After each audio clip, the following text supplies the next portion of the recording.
আজকে আমাদের এলাকায় সেবালয়ের অপারেশনের দ্বিতীয় দিন। 25 জন রোগীর আসার কথা ছিল, কিন্তু বৃষ্টির বিভিন্ন কারণে, পরিবেশের প্রাকৃতিক দুর্যোগের জন্য 9 জন রোগী এসছেন। খুব সফলভাবে অপারেশন সম্পন্ন হয়েছে।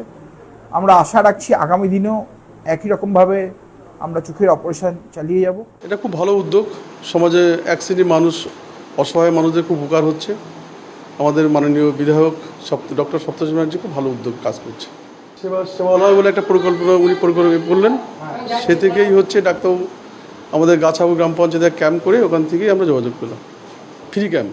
বসিরহাট 1 নম্বর ব্লককে পঞ্চায়েতকে অন্ধত্ব মুক্ত করতে চাই এবং এই আশায় আমরা আমাদের এই এলাকায় সেবালয় মাননীয় মুখ্যমন্ত্রী দেখানো চোখের আলো প্রকল্পের পথে হেঁটে আগামী 6 মাসের মধ্যে আমরা অন্ততপক্ষে 1000 রোগীকে অন্ধত্ব মুক্ত করার যে প্রকল্প গ্রহণ করেছি বসিরহাট 1 নম্বর ব্লকে, সেটা সম্পন্ন করার পথে পঞ্চায়েত সহ 1 নম্বর পঞ্চায়েত সমিতি সহ সকলকে আমরা ধন্যবাদ জানাবো সহযোগিতা করার জন্য এবং পাশে থাকার জন্য।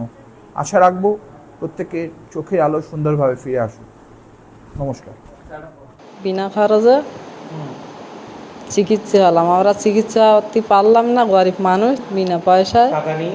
না, টাকা নেয়নি, বিনা পয়সা না, একটা টাকা খরচ হয়নি। আমার নাম পুষ্পবালা দাস।